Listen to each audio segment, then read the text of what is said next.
Bonsoir.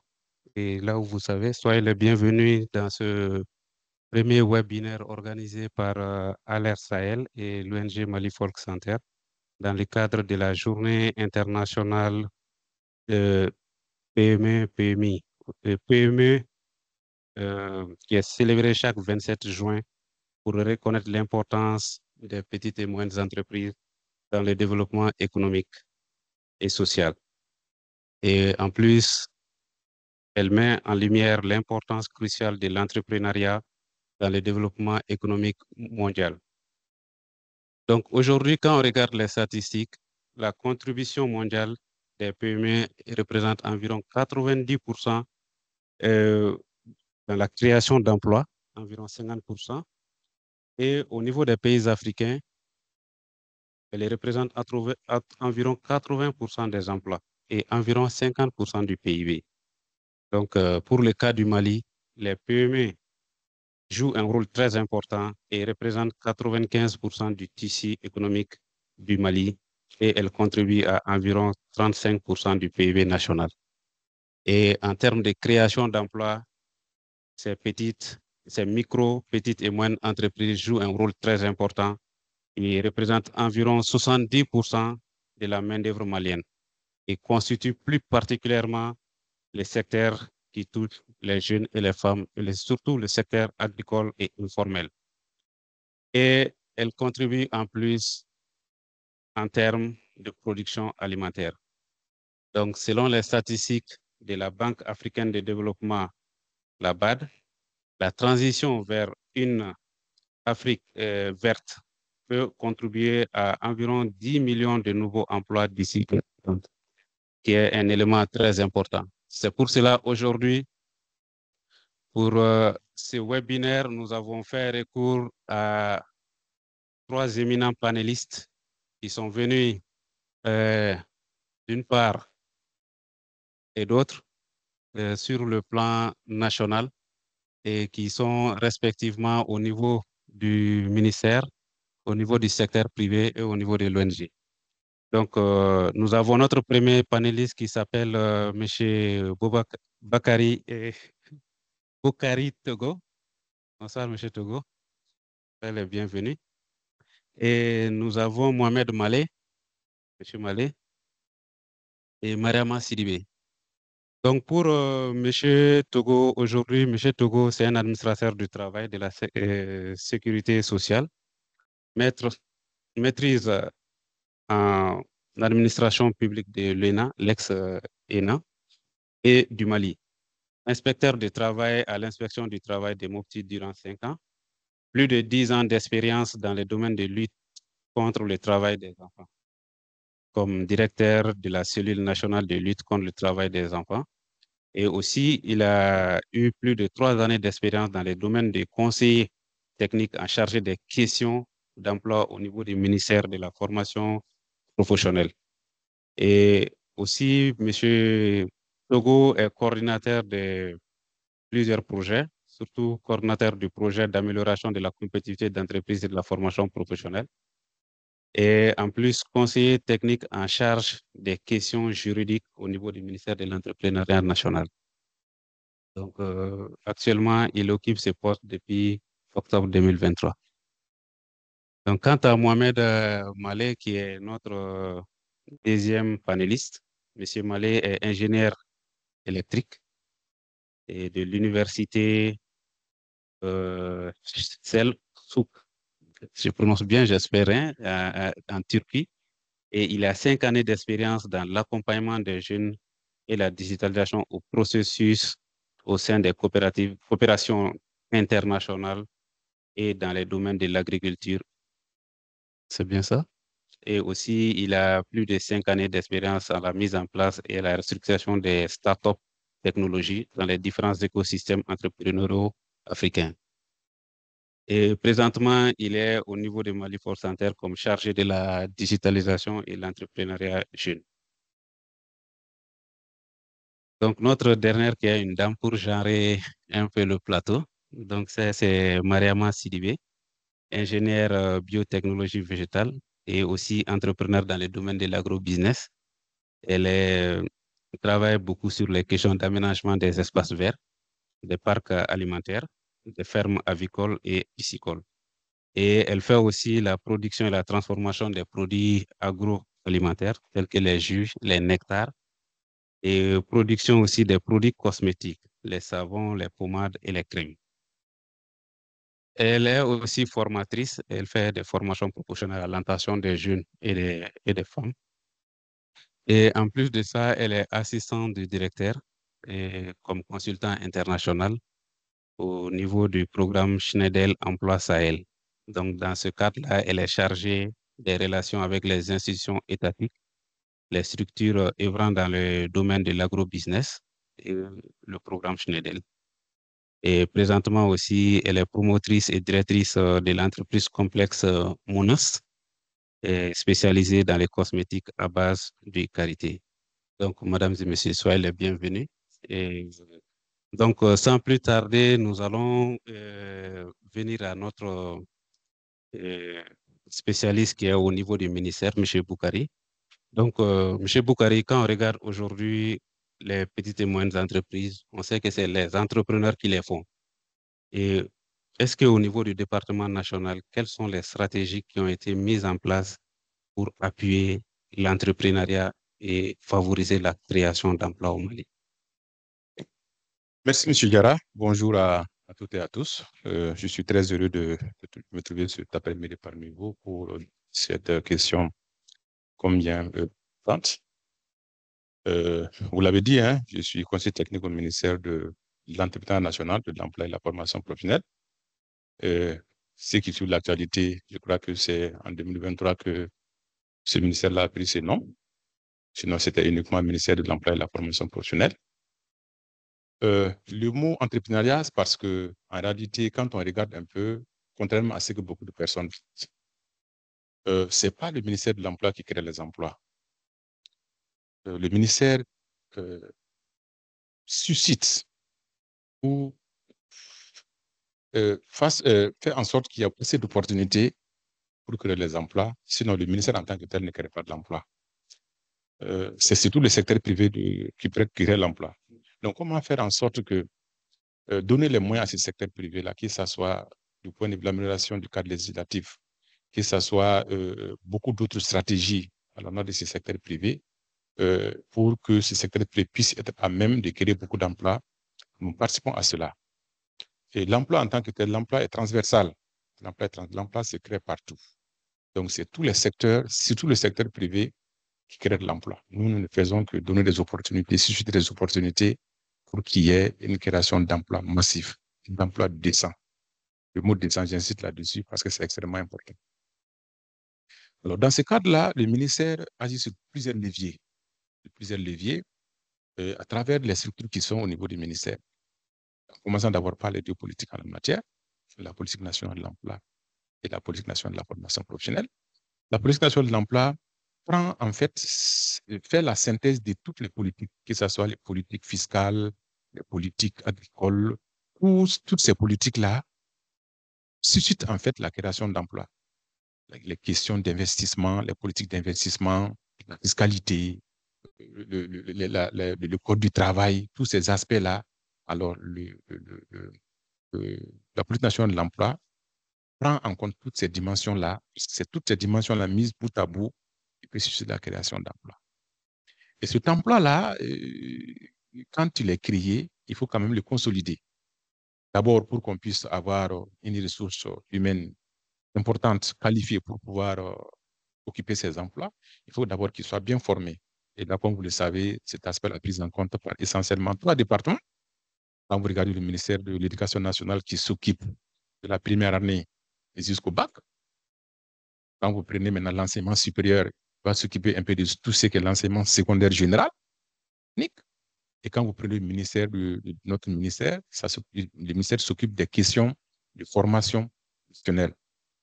Donc voilà, quand vous prenez tout cet ensemble-là, ces trois ministères-là interviennent chacun en fonction de ses attributions sur les différentes questions de formation professionnelle, de formation du capital humain.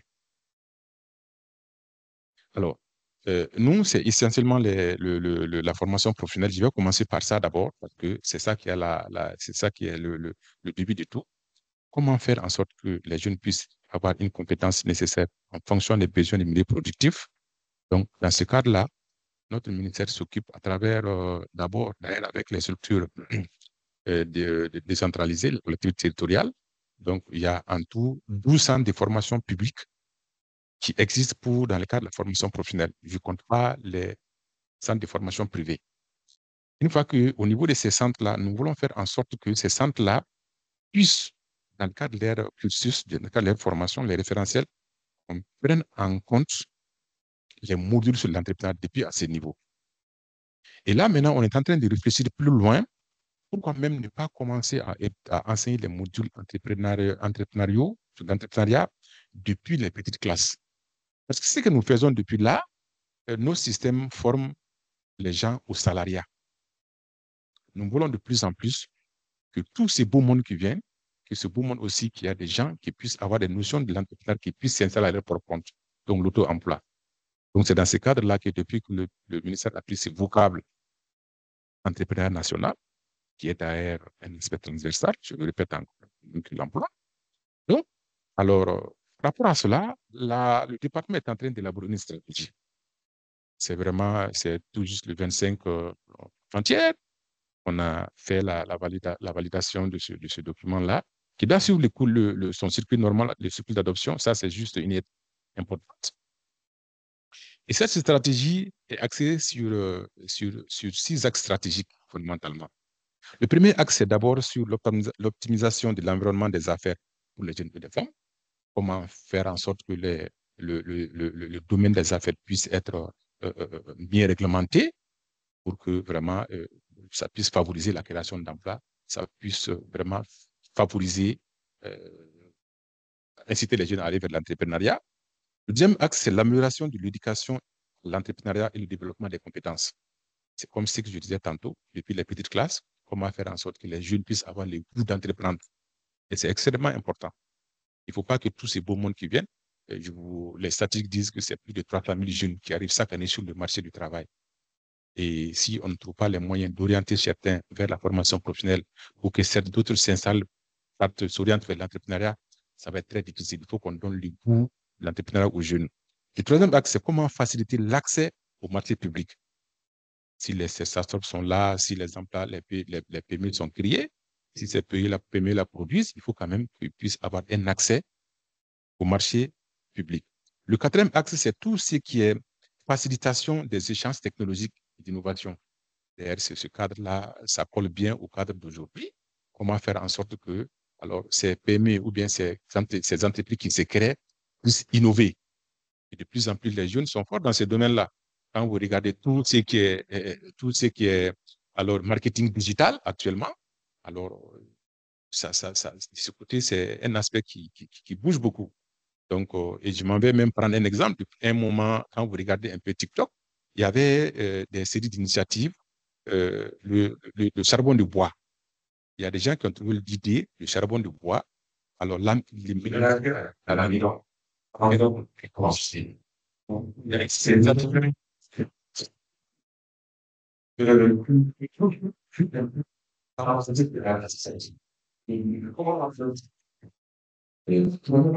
d'innovation, on puisse faire en sorte qu'il y a moins de pression sur nos ressources naturelles.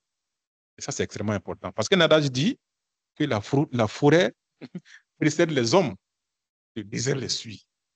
Ça veut dire que partout où l'homme passe, il ne laisse que le désastre. Passez-moi l'expression, mais c'est le cas. Comment faire en sorte que par des innovations technologiques, qu'on arrive un peu à trouver des solutions? C'est comme le cas des foyers qu'on voit un moment avec les luttes vidanges voilà, c'est des initiatives que l'État doit appuyer pour qu'on puisse aller dans le sens de l'utilisation de ces équipements-là. Et ça rentre parfaitement dans ce cadre-là. Le cinquième axe, c'est l'amélioration de l'accès au financement, un axe extrêmement important. Parce que l'argent étant le nerf de la guerre, comment faire en sorte que celui qui veut créer, comment est-ce qu'il puisse avoir facilement accès au crédit?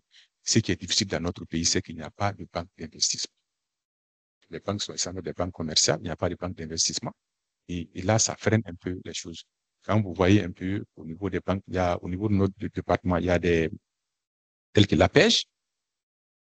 facilite l'octroi des crédits aux jeunes, mais ça a des limites. Là aussi, ça peut être un débat qu'on peut engager. Et enfin, le sixième axe, c'est la sensibilisation sur l'entrepreneuriat et les réseautages. Comment faire en sorte que tous ceux qui sont là, qui se lancent dans cet aspect-là, puissent vraiment connaître ce que l'autre fait, se donner des idées pour pouvoir avancer. Donc, voilà un peu un certain nombre d'initiatives qui sont en cours au niveau du département. Et je sais que quand le document va être adopté, ça va permettre vraiment d'avoir une idée claire par rapport à toutes ces questions-là. Quand je dis entrepreneuriat, je mets dans le paquet l'entrepreneuriat rural. Voilà. Et tous les acteurs confondus. Voilà un peu les initiatives qui sont en cours. Ce n'est qu'un aperçu, mais il y a beaucoup d'autres initiatives à travers les projets et programmes au niveau du département. Mais j'ai voulu mettre l'accent sur ce document-là, qui me paraît un document extrêmement important, qui va fédérer un peu les initiatives dans le cadre de l'entrepreneuriat au Mali. Merci beaucoup, M. Togo, pour ça. Donc, M. Malé, en écoutant tout juste M. Togo concernant l'entrepreneuriat, et vous, vous êtes en quotidien avec les jeunes qui veulent innover et les jeunes qui veulent entreprendre. Et selon vous, quels peuvent être ces défis que ces jeunes-là sont en train de faire face, donc en termes de brevetage ou en termes d'autres facilités? D'accord. Merci beaucoup. Bonsoir à tous. Comme Monsieur Togo vient de le dire, il a vraiment touché à beaucoup de points déjà sur les défis auxquels font face les jeunes entrepreneurs qui veulent entreprendre dans presque tous les domaines au Mali. Spécifiquement, quand il s'agit de la gestion durable des ressources naturelles, justement, il faudrait peut-être qu'on parle aussi, et ça, j'aimerais peut-être démarrer par ça, de parler de l'importance de l'entrepreneuriat jeune dans la durabilité des actions que nous mettons en place pour la gestion durable des ressources naturelles. Et donc, ce point-là, il faut s'apesantir là-dessus, c'est que quand on parle de gestion durable des ressources naturelles, c'est cet ensemble de pratiques que nous mettons en place pour pouvoir justement assurer la pérennité et la durabilité de nos différentes ressources pour les générations futures. Et pour ça, les différentes actions que nous mettons en place, très souvent, ont besoin de durabilité. Et quand on parle de durabilité, il faut déjà penser, quand on regarde la démographie de la population africaine, et quand on regarde également l'importance d'inclure les jeunes dans la prise d'initiative, mais également dans la mise en place de solutions pour non seulement le développement économique, mais également pour la création d'emplois. Donc, il est important que ces différentes pratiques que nous mettons en place pour la durabilité de nos actions et la gestion durable de nos ressources naturelles puissent inclure les jeunes. Et c'est pour ça que la question d'entrepreneuriat jeune, c'est vraiment assez important. Et en termes de défis, je dirais que quand tu prends tous les secteurs qui sont concernés par cette gestion durable des ressources naturelles, quand on prend par exemple l'agriculture, et donc, dans ce domaine spécifiquement, quand on parle d'agroécologie et d'agroforesterie, par exemple, la mise en place de différentes pratiques pour pouvoir assurer cette durabilité-là de nos ressources dans l'agriculture et pour pouvoir avoir une alimentation saine et toutes ces pratiques-là, l'importance les défis que les jeunes rencontrent dans la mise en place d'entreprises dans ces différents domaines il y a des défis qui sont communs dans tous les domaines, il y a des défis qui sont spécifiques aux différents domaines. Les défis qui sont communs à tous les domaines, M. Togo vient de les citer par exemple. Il y a d'abord la question de renforcement de capacité des jeunes en entrepreneuriat en général, parce que beaucoup de jeunes veulent se lancer dans l'entrepreneuriat, mais n'ont en réalité pas le bagage intellectuel nécessaire, n'ont pas les connaissances nécessaires, n'ont pas la maîtrise nécessaire de cet écosystème de l'entrepreneuriat en Afrique, qui est vraiment assez atypique par rapport aux autres écosystèmes entrepreneuriaux. Et même dans l'Afrique, notre région est assez spéciale. La région du Sahel est assez spéciale en termes d'entrepreneuriat. Maintenant,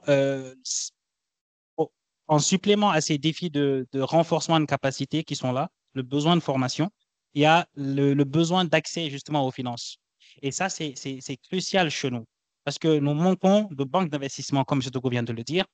Nous manquons crucialement dans notre zone de structures comme les venture capital, les sociétés à capital risque, par exemple, qui peuvent permettre de rapidement lancer un écosystème entrepreneurial. Ici, il y en a quelques-uns, il y a quelques structures qui le font, mais c'est vraiment assez rare et les conditions ne sont pas forcément adaptées à notre environnement qui est quand même euh, c'est un peu compliqué pour nous.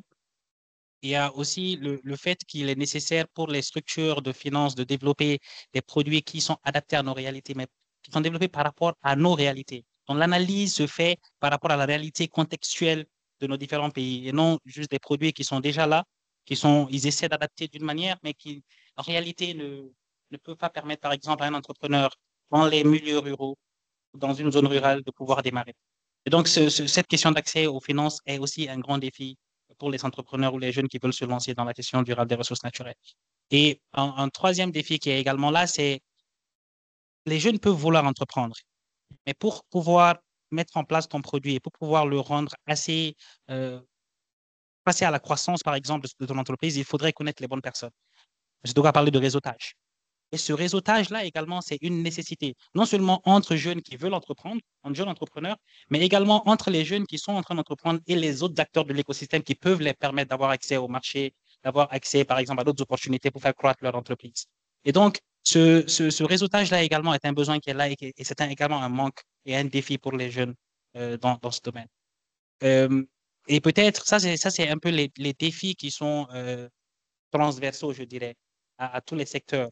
Maintenant, de manière très spécifique, par exemple, on peut prendre, quand on prend l'agriculture, et là peut-être, je prends les domaines qui nous concernent au niveau de notre ONG, Marifolk Saint-Oriental, c'est l'agriculture, l'agroécologie, l'agroforesterie, les énergies renouvelables, par exemple. Quand tu prends l'agroécologie ou l'agriculture, il y a la question d'intérêt même parfois ou de susciter l'intérêt des jeunes dans l'agriculture parce qu'il y a ce branding de l'agriculture là qui est vraiment très mal fait chez nous. Et donc, les gens pensent que c'est pas quelque chose de, non seulement c'est pas lucratif, c'est pas intéressant, c'est pas, voilà. Donc, il y a ce défi qui est là, comment relever ça. Il y a aussi très facilement, comme ça, dans les zones rurales, il y a aussi la question d'accès aux terres, même pour les jeunes et pour les femmes. Il y a cette grande difficulté du foncier également qui est présente. Donc, en fait, de manière générale, il y a des défis qui sont là pour tous les domaines, mais spécifiquement, on peut également commencer à relever par domaine spécifique des défis qui sont là pour les jeunes. Maintenant, pour la question de brevetage, je pense que le défi du brevetage ici, c'est que les gens n'ont pas l'information. Sinon, au Mali, ici, on a les structures, par exemple, le centre, le CEMAPI est là pour ça. Et les procédures sont vraiment assez faciles. L'équipe du CEMAPI est très disponible, ils sont engagés. Le problème, c'est que les jeunes qui démarrent, dû au manque de connaissances de tout ce qui est entrepreneuriat, ne savent pas où aller pour faire ce type de brevetage. Ils ne voient même pas l'importance de la chose. Sinon, au Mali, en réalité, aujourd'hui, ceci n'est plus très compliqué. Et même accéder, partir juste au CEMAPI et demander l'information, c'est vraiment assez facile. Par contre, les gens ne savent même pas que le CEMAPI fait ça. Donc, il y a encore, ce défi est encore lié au premier défi qu'on a cité, quoi. Maintenant, excusez-moi, pour le troisième point, c'était la gestion des ressources naturelles et et, euh, l'accès aux matières premières, l'accès aux matières premières. Et ça, pour moi, je pense que l'origine de cette difficulté, c'est dû à deux problèmes principaux qu'on a cités. Le premier, c'est la question de réseautage. Si on mettait en relation de manière effective les jeunes qui sont très souvent cette difficulté d'accès aux matières premières, c'est pour les startups qui démarrent ici et qui mettent en place des solutions pour cet écosystème. Mais dans ce cas, la mise en relation de ces acteurs avec les acteurs ruraux permettrait aussi de faciliter un peu cet approvisionnement. Par contre, le fait que ces produits-là, leur disponibilité également, il faudrait voir un peu ce dilemme qui se crée en fait sur la question de protection de nos forêts et donc et d'exploitation. Et c'est là que l'innovation devient importante. Peut-être encourager l'innovation permettrait de pouvoir relever ce défi et encourager la mise en relation entre les différents jeunes permettrait également de booster un peu cet accès aux matières premières. Mais ça reste quand même un dilemme circulaire qui est là. Voilà. Et effectivement, comme tu as parlé, le dernier point, c'est vraiment la pression que l'homme est en train de faire sur les ressources naturelles. Et aujourd'hui, quand même, on sait qu'il y a des solutions. Et des solutions que, Mariama, certainement avec vos expériences, et comment on peut faire pour... il y a M. Togo qui a eu à frôler un peu par rapport aux ressources de l'énergie domestique en utilisant des solutions alternatives à la coupe du bois. Et aussi, avec ces ressources naturelles, on sait que de plus en plus, il y a une pression là-dessus. Est-ce que, avec vos expériences, on peut être sûr qu'il y a des solutions pour pallier à ces pressions sur les ressources naturelles? Alors, bonsoir tout le monde. Merci beaucoup, Monsieur Diarra. Ravi que cette question soit pour moi parce que déjà, Monsieur Malé a marché sur ma langue en parlant de tout ce qui est lié à l'agriculture aujourd'hui, tout ce qui est lié aux défis des jeunes et des femmes qui sont dans le milieu rural. Je dirais tout simplement que nous, notre solution, je ne dirais pas que c'est la meilleure solution au Mali, mais je sais que c'est une solution qui peut pallier à beaucoup de ces défis, à beaucoup de ces problèmes dans le Sahel. Euh, je m'en vais parler de la culture fourragère. Nous, aujourd'hui, nous sommes dans le domaine de la culture fourragère et nous pensons, avec toutes nos expériences, avec tous les programmes qu'on a pu mettre sur place, que l'herbe à éléphant, qui est une herbe fourragère pour la nutrition des bétails, est une solution pour pallier déjà au chômage des jeunes et des femmes dans le milieu rural et aussi pour beaucoup d'entrepreneurs afin déjà de créer des emplois et aussi de permettre à ce que l'on n'ait pas le problème aujourd'hui d'alimentation bétail qui s'accroît de jour en jour et aussi les seules alternatives qu'on a qui est comment je vais les appeler? Euh, L'aliment bétail qui viennent de l'extérieur, qui viennent des sous-régions, qui se produit ici, mais qui est très en manque, qui est en manque parce que déjà la matière première que les usines, les huiliers produisent, qui sont les graines de coton, on n'a pas assez. Les usines n'en ont pas assez. Les usines ne travaillent que 3 mois dans l'année et ce qu'ils produisent n'est pas suffisant pour déjà l'alimentation bétail. Au niveau du Mali, à forte raison, l'alimentation bétail au niveau du Sahel. Donc, l'herbe à éléphant est une herbe fourragère, comme je viens de le dire, qui produit 300 tonnes par an à 4 à 5 coupes dans l'année. Et la tonne se vend aujourd'hui avec les Chinois à Serivala à 70 000 francs la tonne. Donc, faites un peu le calcul et vous aurez, avec 1 hectare, vous avez 300 tonnes et la tonne se vend à 70 000. Même un jeune qui produit ça aujourd'hui, qui vend la tonne à 50 000 ou 40 000, il a quelque chose. Voilà. Donc, c'est une herbe aussi. Dans notre programme, nous avons envisagé que, avec l'État, on a beaucoup travaillé avec l'État et on s'est dit, et si l'État donnait 10 hectares dans chaque village du Mali, 10 hectares aux jeunes aujourd'hui, aux jeunes ruraux qui sont dans le village, aménager 10 hectares aménagés et que les jeunes là produisent de l'herbe à éléphant. Et que les femmes du village, comme notre programme le dit, One Human, One Beef, que chaque femme du village arrive à élever en 3 mois un bœuf, à les alimenter par ces herbes que les jeunes produisent et à vendre ça, ça serait du travail pour tout le monde. Vraiment pour tout le monde, pas seulement pour la zone rurale, parce qu'eux, ils produisent, ils nourrissent les bœufs, mais les bœufs servent à quoi? C'est pour les entrepreneurs en ville, c'est pour la consommation en ville. Et aussi, les carcasses de bœufs sont vendues ailleurs que le Mali. Donc, ça va être vraiment un bon boom si ce programme arrive à avoir le jour un jour et que ces jeunes ruraux, parce que M. Togo l'a si bien dit, eux, leur programme, tous les programmes, toutes les stratégies qu'il a eu à dire, c'est pour les intellectuels, si je comprends bien. C'est pour les enfants qui sont allés à l'école, c'est pour les enfants qui ont quelque chose dans la tête, c'est pour les enfants qui se sont assis une fois sur le banc, qui peuvent faire ces formations. Et ceux qui n'ont jamais été à l'école, qui ne connaissent pas le banc, qui n'ont même pas les moyens, qui n'ont même pas la volonté d'aller à l'école, et comment eux vont devenir. Donc, nous, notre programme concerne ces gens-là qui sont au fin fond du Mali et qui n'ont rien à voir avec ce qui se passe ici en ville, mais qui ont besoin de ces soutiens-là, qui ont la terre, qui ont l'eau et qui peuvent évidemment produire cette herbe à éléphant qui peut nourrir tous les bœufs, tout le bétail du Mali. Voilà. C'est un peu ce que je voulais dire par rapport à l'herbe à éléphant. Le programme s'appelle Shindle Et le programme a beaucoup travaillé avec l'État malien, comme je vous ai dit. On a fait le lancement à Caille.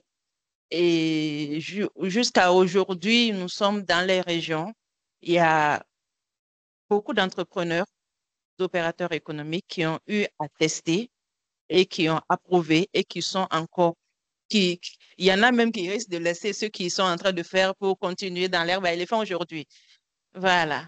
Donc, on a eu à travailler, je ne vais pas citer les noms, avec plusieurs entreprises aujourd'hui qui ont réussi dans l'herbe à éléphant, qui vendent l'herbe dans tout Bamako et qui vendent la bouture aussi, parce que l'herbe à éléphant, ce n'est pas des semences, c'est des boutures, qui vendent les boutures aussi dans tout Bamako, dans toute la région, dans toutes les régions, je veux dire. Euh, c'est une herbe qui apporte vraiment. Merci beaucoup.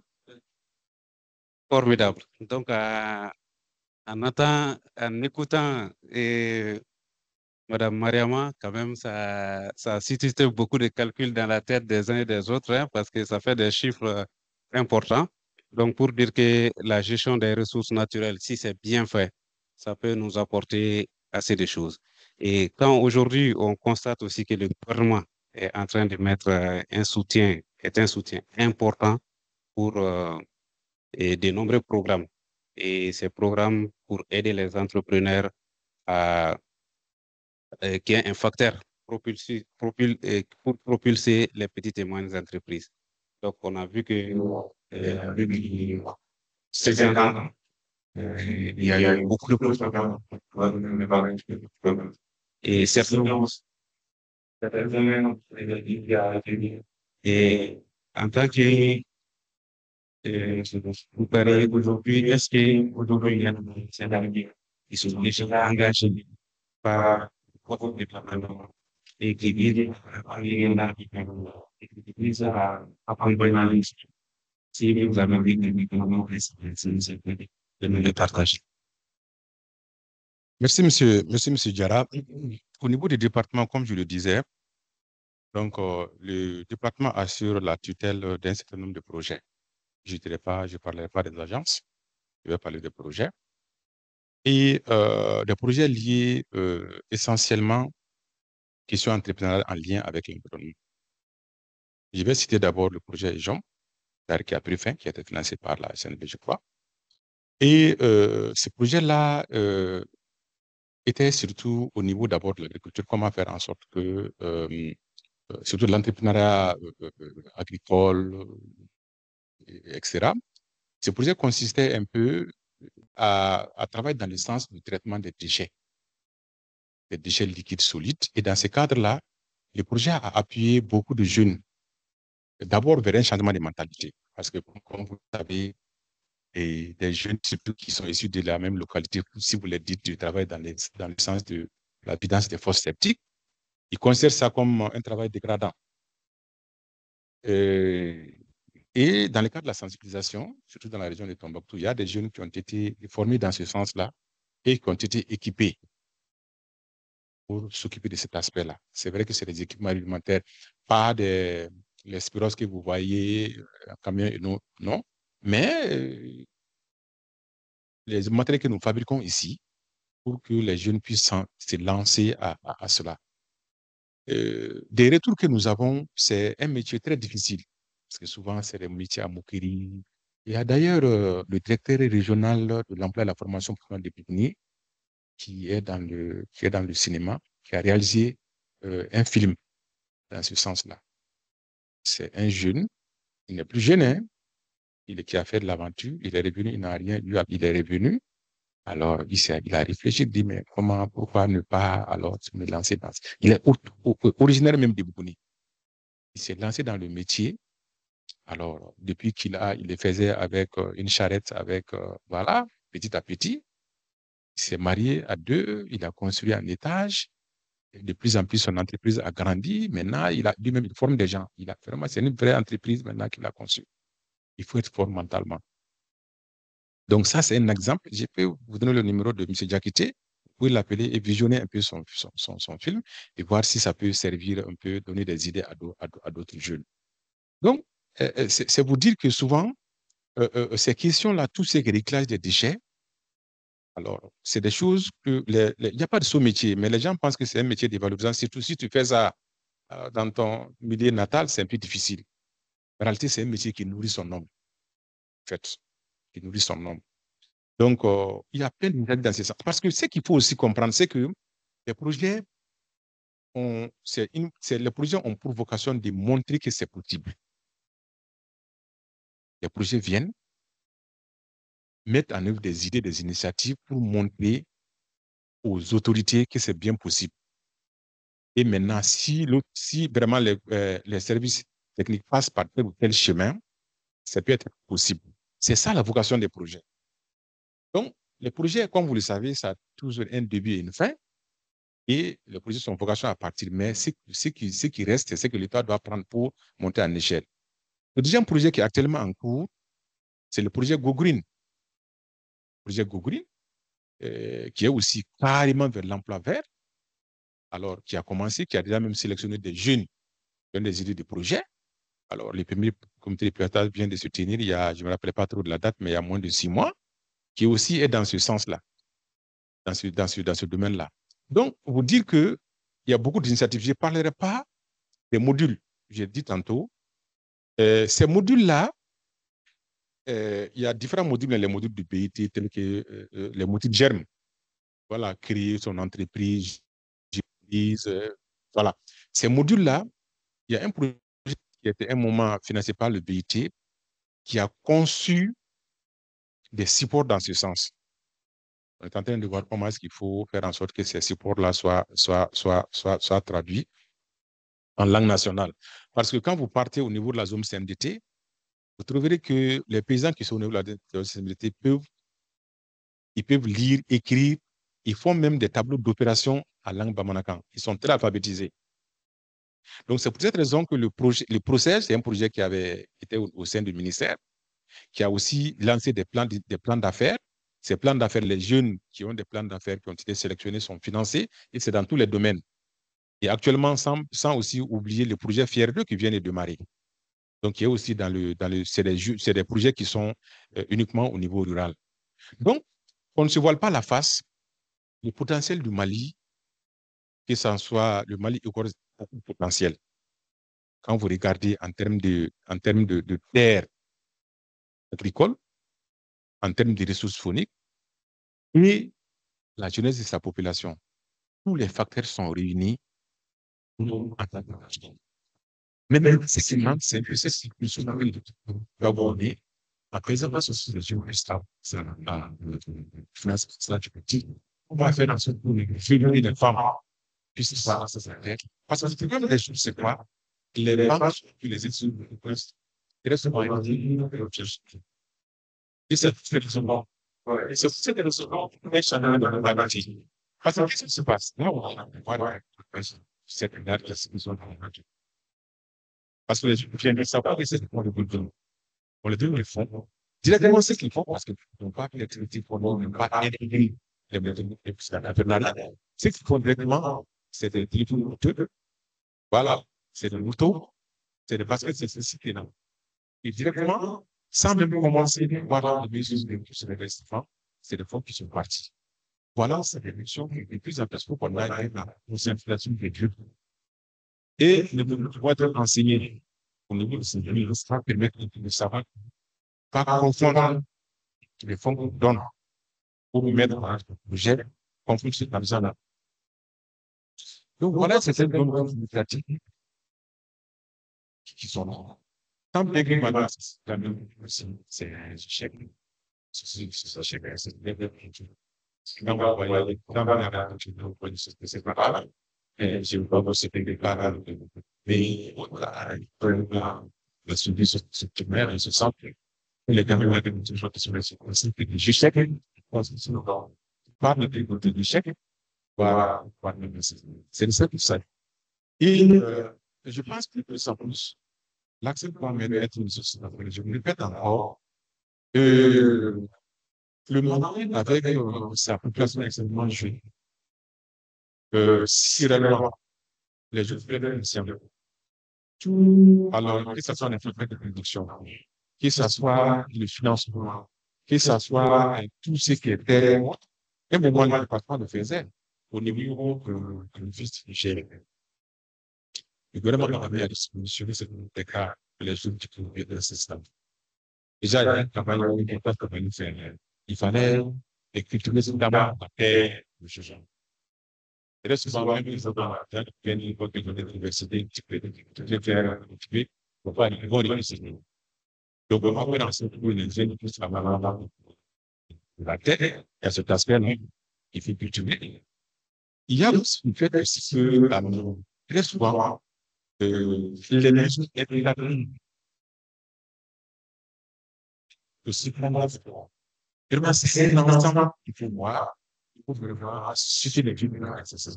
Sinon, on a des les questions d'entrepreneur, ça se sera ça, c'est extrêmement important. Donc, il y a des initiatives. Je pense que je vous donner il va vous payer la va faire voir ce que il y a pas c'est il faut que vous dans ce que vous va nous des investissement. Et on va revenir encore sur Malé parce que il y a le dernier point au Paris qui montre que aujourd'hui, quand on regarde l'avenir, c'est au niveau agricole. Et quand on regarde aussi le développement des technologies, c'est qu'il joue un rôle très important là-dedans. Et il est un rôle crucial. C'est eux qui développent beaucoup de ces technologies. Et aujourd'hui, est-ce que quand on regarde cette technologie, et qu'on va au plein fond du Mali, et l'agriculteur qui se trouve à Film, est-ce qu'il peut bien bénéficier de cette technologie? Est-ce que ces innovations n'est pas uniquement un truc urbain? Merci beaucoup pour la question. C'est une question assez importante et assez intéressante, en fait, et qui a plusieurs facettes. Quand on parle de est-ce que les bénéficiaires dans les zones rurales bénéficient forcément des innovations qui se mettent en place au niveau de Bamako, par exemple, qui est peut-être le centre principal d'innovation pour les jeunes en termes de start-up. En réalité, juste avant d'aller sur cette question, j'aimerais aussi ajouter le programme InnovRec sur les différents programmes d'accompagnement des jeunes au niveau de Mali Folk Center qui a également évolué dans ce sens-là, sur le fait d'accompagner les jeunes en entrepreneuriat vert et digital. Alors, pour revenir à la question, est-ce que les zones rurales bénéficient de ce qui se fait en termes d'innovation au niveau de Bamako? En réalité, les innovations qui se font ici sur les questions de gestion des ressources naturelles se font par observation des besoins ou des difficultés des personnes qui sont dans les situations de vulnérabilité face aux changements climatiques. Et très souvent, c'est les personnes qui sont dans les zones rurales. Normalement, ce qui se passe, c'est que on observe les besoins de ces populations-là et les jeunes ici essaient de développer des solutions qui peuvent soit résoudre de manière directe ces difficultés ou essayer de diminuer au maximum leur impact sur les différentes communautés. Alors, je peux vous citer des innovations qui, en réalité, le but, ce n'est pas Bamako. C'est mis en place par les jeunes à Bamako, mais les cibles, ce n'est absolument pas Bamako. Ça, par exemple, simplement, je peux donner par exemple, AgriBox, qui est développé par une jeune dame, Témé Nakuate. Et l'objectif, c'est de faire parvenir les formations en agroécologie, mais directement aux coopératives et aux organisations paysannes, aux OP et aux producteurs. Et donc, la cible de ces différentes startups, ce n'est pas vraiment c'est pas Bamako. Mais je suis d'accord avec le fait qu'il y a peut-être un besoin de réseautage et un besoin de faciliter la mise en relation entre ces personnes qui travaillent sur ces innovations-là, qui arrivent à faire l'observation, mais qui n'ont peut-être pas forcément le canal de distribution qu'il faut. Et ça peut être renforcé, ça peut être facilité, même par l'État, par des structures qui évoluent sur les différentes chaînes de valeur. Mais en réalité, les cibles de ces initiatives qui sont mises en place à Bamako, la plupart, c'est les zones rurales. Et là, on peut également citer, par exemple, EEC Sarl qui travaille sur une solution Access Agriculture, où ils font passer les vidéos sur l'agriculture durable, sur les énergies renouvelables, en général sur la gestion des ressources naturelles, mais en langue locale.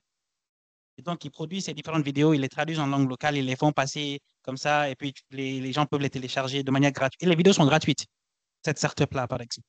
Il y a aussi les startups qui travaillent à un niveau un peu plus élevé, c'est-à-dire ceux qui travaillent sur l'agriculture intelligente, sur le fait de développer des solutions innovantes pour pouvoir, par exemple, faire une meilleure gestion de l'irrigation, faire peut-être une meilleure évaluation du champ, voir quelle partie est malade, quelle partie a besoin de... Ces solutions-là également semblent niches, mais la cible de ces solutions, ce n'est pas Bamako, c'est les zones rurales. En termes de factuellement aujourd'hui, ce qui se passe au niveau des zones rurales, on a des initiatives qui font bénéficier le producteur à Filamana. Maintenant, ces initiatives peuvent être renforcées et leur distribution peut être renforcée pour que ce soit plus effectif. Merci. Merci, Malé. Donc, on revient à Mariama toujours, parce que cette question des ressources naturelles qui est importante, mais la solution que vous venez de proposer, quand on regarde aujourd'hui dans nos cultures, dans nos traditions, parce que au niveau des Peuls, pour être un grand éleveur, quand même, il faut que ton troupeau de Tenenkou jusqu'au sud et qu'il y ait un événement culturel. Est-ce que pensez-vous qu'avec ces technologies, est-ce qu'il n'y a pas un frein? Par exemple, l'herbe à éléphant. Est-ce que leur développement ne seront pas confrontés à ce phénomène-là? Parce que les gens ont leur habitude. Est-ce qu'ils vont laisser leur habitude à la place de ces technologies? Merci beaucoup, M. Diarra, pour la question. Quand vous parlez de le peul, c'est l'immigration. Le peul, c'est partir. C'est de ne pas rester sur place. Ça, tout le monde le sait.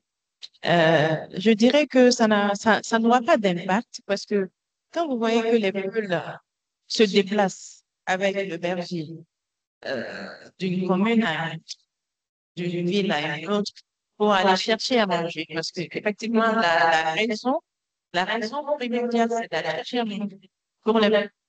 Et s'ils ont déjà de l'aliment bétail disponible, fait à leur disposition sur place, je ne pense pas que ces peuples se déplacent.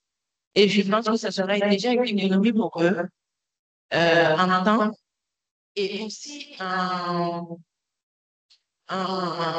temps, je veux dire, et même financièrement. Même financièrement. Parce que c'est peu dont vous parlez. Il y en a qui sont oubliés aujourd'hui, qui ont déjà, qui se sont fait des terres aujourd'hui et qui cultivent eux-mêmes leurs éléments bétail et qui ceux qui ont compris. Parce qu'il y en a, le problème du maintenant, c'est la sensibilisation, c'est l'écoute, c'est la compréhension. Il y en a qui n'ont pas du tout compris ce système d'avoir de l'aliment bétail sur place et de ne pas se déplacer. Il y a beaucoup qui n'ont pas compris. Donc, nous avons besoin aussi de formation et de sensibilisation dans ce sens-là. Mais il y en a aussi qui ont compris. Il y en a qui n'ont pas compris et qui se sont acquérir des terres aujourd'hui et qui cultivent l'herbe, par exemple, dans leur exploitation. L'impact serait que il faut sensibiliser ces peuples, leur comprendre ce qui passe avec dans le village et qu'ils peuvent en prendre avec les jeunes. En fait, c'est une valeur que le programme de mettre en place. La société de valeur, je ne sais pas déjà que l'association territoriale, les maires et les chefs de village sont dans leur village. C'est au fond du village, voilà, les jeunes se préparent. Ils vont avoir c'est clair. Aménager, je vais parler d'aménager qui est le système d'irrigation. Le système d'irrigation aussi qui est d'application. C'est tout simplement une clôture de pas que les années et qui est l'irrigation en anapause. Donc, dans ce jeu aujourd'hui, les bleus, les efforts ont de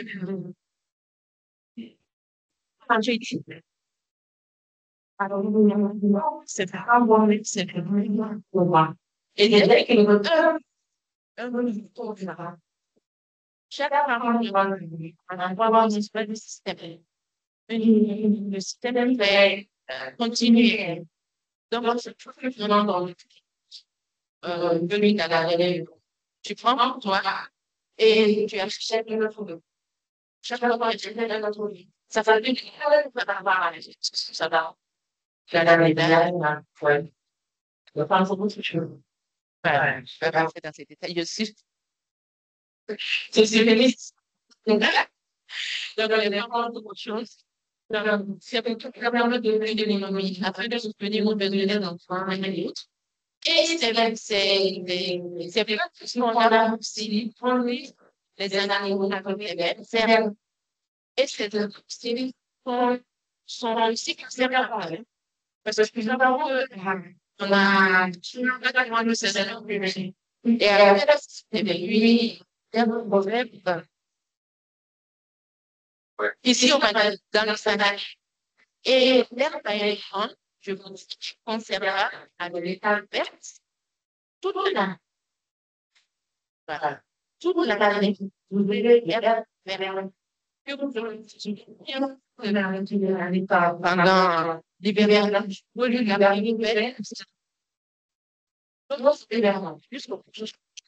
c'est possible, nous avons des techniques, ça, dans le programme. Donc, je ne vois pas l'effet nuisible, les impacts négatifs du fait que les transhumants on doivent s'arrêter ou doivent continuer. Donc, eux, nous révélons des réalités qui vont aller. Merci. Ok. Donc, nous avons fait le tour maximum.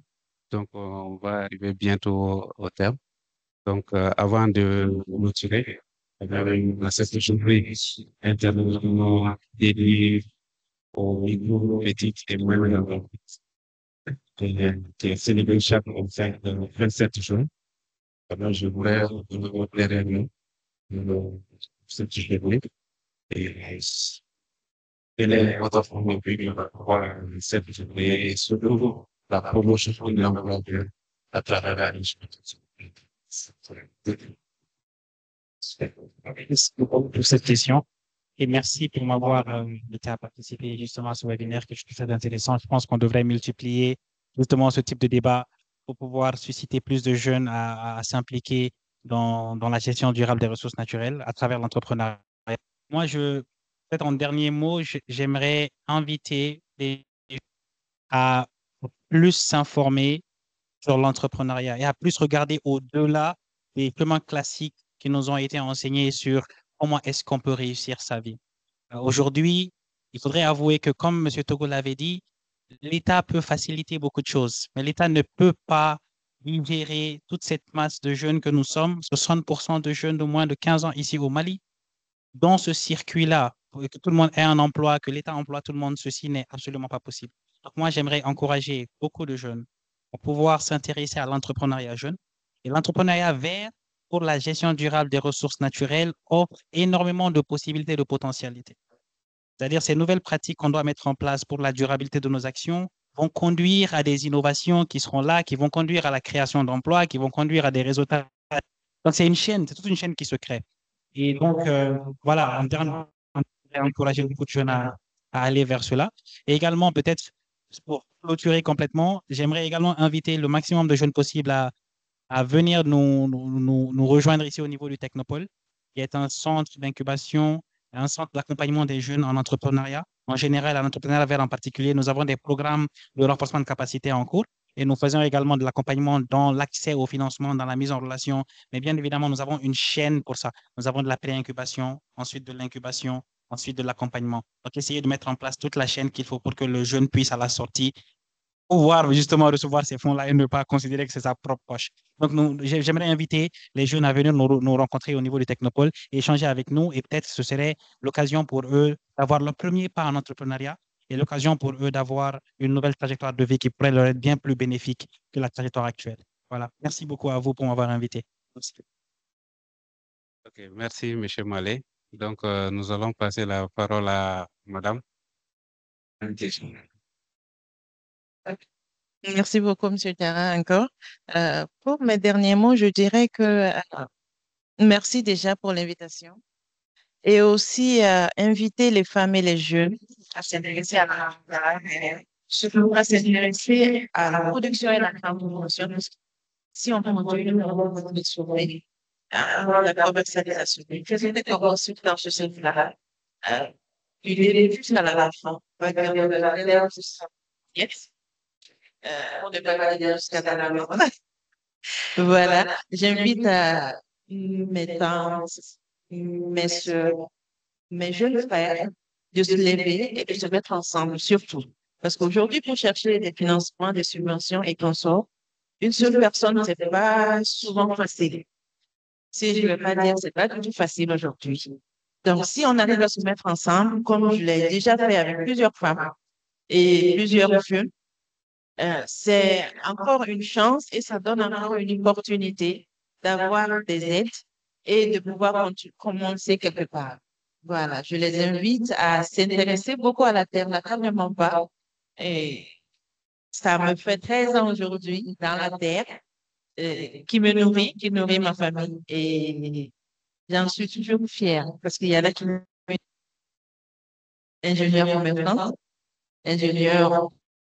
Vous, ça me dérange pas. Ça me dérange pas parce que c'est ça qui me nourrit. Ça m'empêche d'aller quémander parce que la main qui demande toujours est toujours en dessous.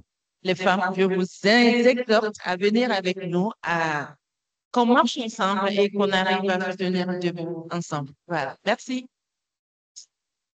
Merci beaucoup. On va passer la parole à M. Togo. Donc, entre-temps, il y a des gens qui sont en ligne aussi et qui ont fait des commentaires sur le webinaire. Certains demandent à multiplier ces genres de discussions en ligne, mais aussi mobiliser auprès de la communauté pour sensibiliser. Et surtout le projet éléphant tirer l'attention de pas mal de personnes. Et je suis sûr que les Maliens aiment l'argent. Donc, madame, il faut s'apprêter quand même à ça dans les 2 jours, qui va permettre de réaliser le projet Schneider. Et aussi, voilà, il y a des gens qui ont parlé aussi des problèmes de la dégradation avec l'orpaillage et la déforestation, qui font que les communautés au niveau rural sont vraiment dépendantes de ces aléas. Et donc, il faut trouver des solutions et qui peuvent amener même des conflits.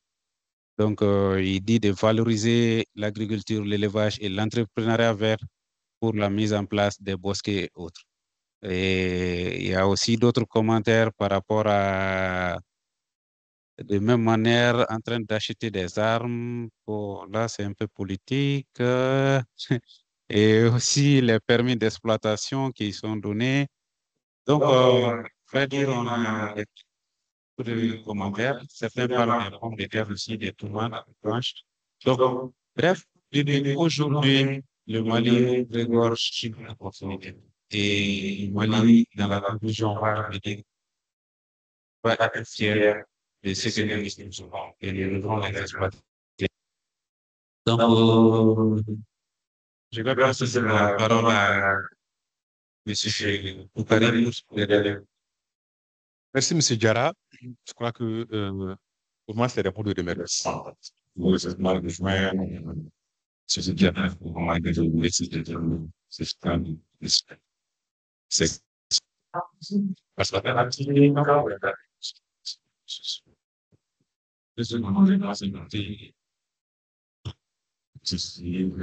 c'est du mal du million. Ça va. Et c'est pas mal, c'est pas mal de voir. Le tout est les vieilles personnes qui sont là, mais c'est très bien d'avoir c'est puissant de quelqu'un de façon. Et c'est une façon suffisante. Voilà. C'est le fait de la somme. Ça va. Il a bon. Voilà, déjà, ça n'a pas été quelque chose. Voilà. Je peux mal faire. Et, la gamme, voilà, c'est grave. Je ne sais pas si c'est vraiment. Quand je suis là, c'est vrai.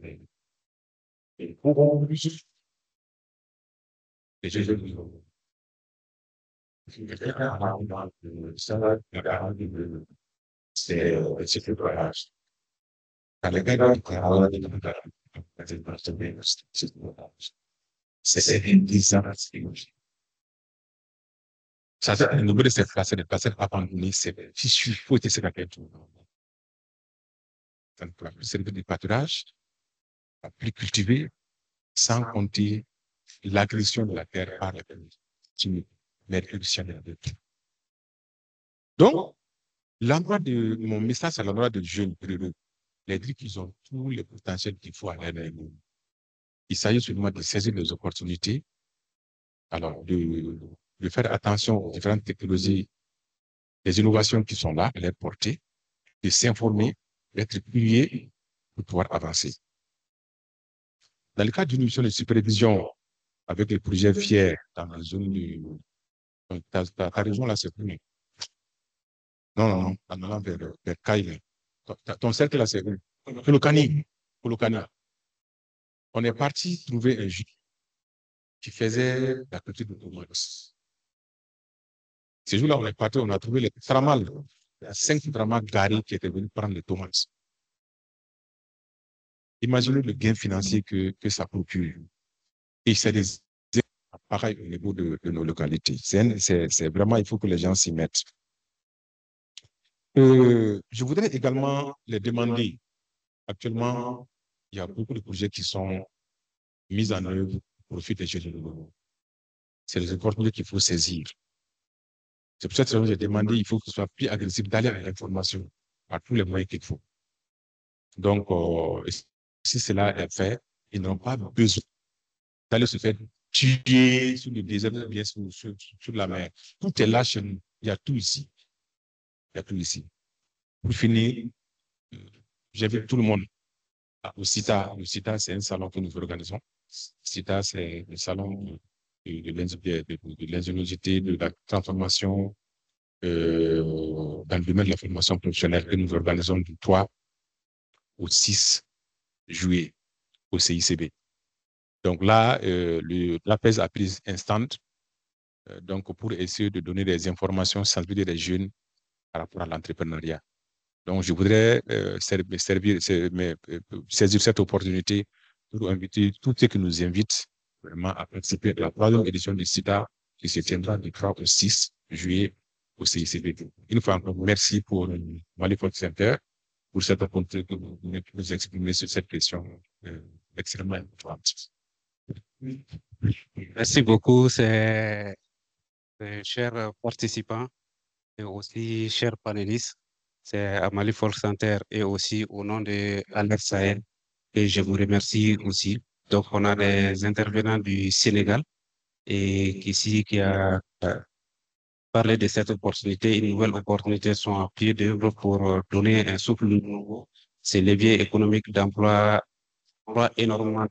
Donc, les autres. Donc, tous ces jeunes Africains, aujourd'hui, on peut dire que les solutions qui sont sorties ici, c'est une opportunité pour tout le monde. Et c'est une opportunité que les jeunes doivent s'en procurer et aussi utiliser à fond. Au début, quand on a commencé cette réunion, cette webinaire, c'était une journée internationale.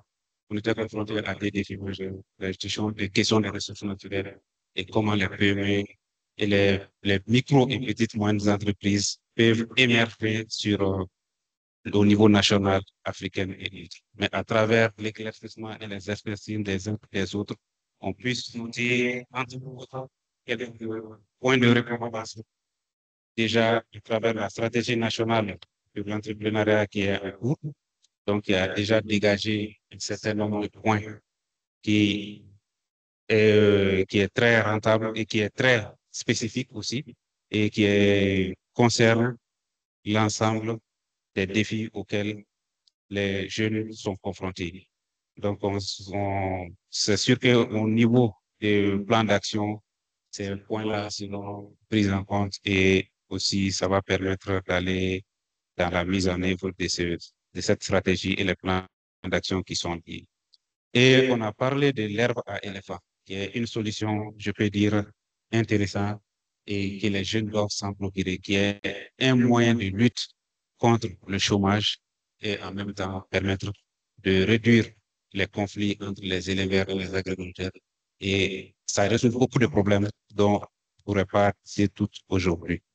Et l'autre solution qui a été dit, ça c'est vraiment les solutions technologiques qui, à mon avis, étaient limitées à Bamako, mais on a vu qu'il y a des solutions qui peuvent toucher les points du Mali dans sa zone rurale et plus profondément, surtout sur les secteurs de l'agriculture en grand A. Et en même temps, il y a eu d'autres points tels que la formation, la sensibilisation et l'inspiration des jeunes qui est un élément important. Donc, les jeunes doivent être inspirés. Il faut le mentorat. Il faut les gens qui ont reçu qu'on montre des bons exemples aux jeunes pour que les jeunes puissent s'inspirer de ça pour avancer. Donc, sur ça, mes salutations à tout le monde, à tous les membres de l'AR et à tous nos panélistes. Et vivement la séance prochaine.